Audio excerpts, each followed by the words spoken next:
Hi, my name is Dr. Ronnie Mechigwang, and today I'm honored to be with a legend, with somebody who's worked really hard together with D&D Consulting, Design and Development Consulting, together with VAAL and their engineers, and they delivered quite a number of ambitious projects in Ghana, in Kenya, and here in Uganda.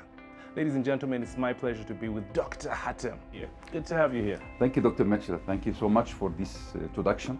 No, but you don't need an introduction because your work speaks for itself. I am so amazed at, first of all, the quality and how aggressive the buildings are, the heights and the imaging.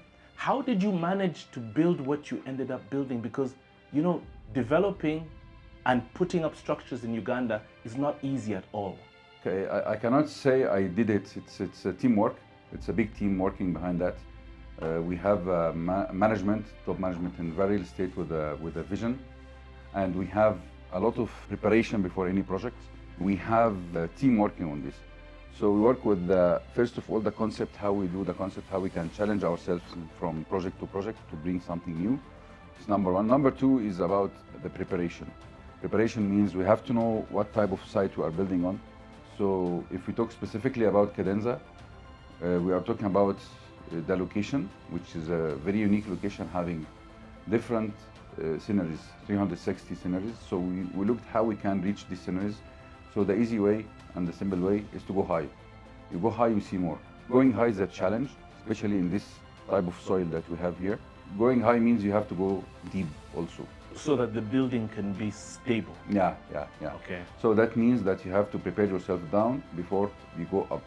So what did you do to make the building stable? There is the technique of doing the piles. Piles is known technique in the construction industry. That cost us to go with 149 piles. These piles with the depth of 44 meters, which is almost equivalent to 15-floor building. So we almost, until now, we almost went with like a height of 13 floor underground to go up. Now we finished this part, which was calculated in our timelines when we work it. Yes, it took some time, but preparation is very important to go safe and high. So what that does is that it gives you now the tallest and the safest building in Uganda at the same time. Yes. Amazing. And someone said that you can create an analogy that the stronger the roots, the more stable the tree. Yeah, it's concept exactly like what you're saying is the same concept of the tree. The high tree is always having deep roots and going down more, so you can go high safe. So that's what happened exactly with Cadenza. That's why it consumed us a bit of time to go up ground. Now we are up ground. Yes. We are going, so that means we will go faster because we're already in a good and safe position for the building. So we can say Cadenza is not only the highest residential tower, we can also say it's the safest residential tower. So Dr. Hatem, Cadenza then is more than just a project. What you're creating is that you're creating a global standard, a global benchmark for height, for safety, and for quality. So how are you going to take a lot of these learnings and now transfer them to the new project, the bridge? I want to highlight that, you know, when we start any project, we work with VAAL management. Usually we look at every project as a new chance, new challenge, how we can achieve something new and something different.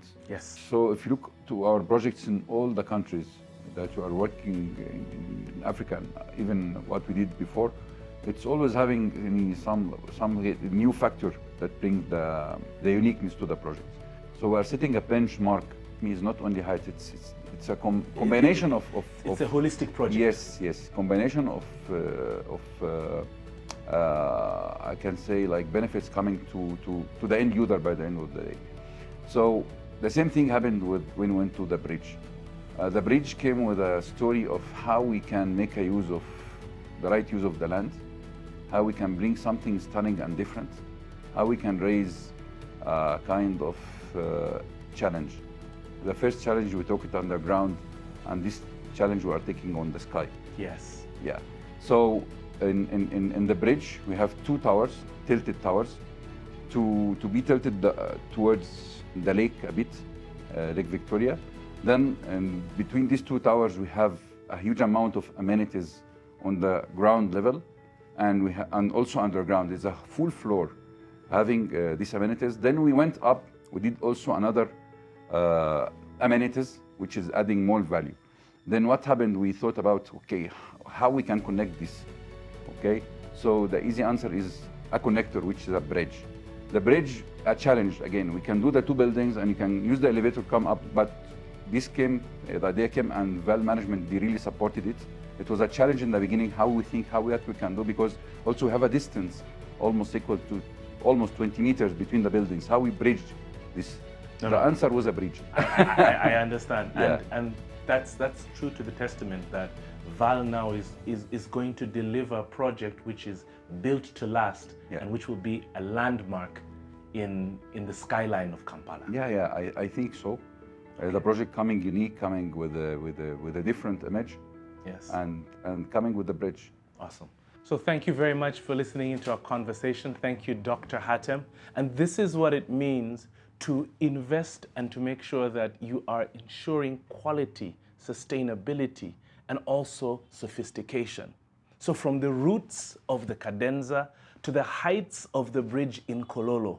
So whether it's a project in Ghana, whether it's in Kenya or in Uganda, VAAL is not just creating residences, we're creating experiences and changing the skyline of Uganda.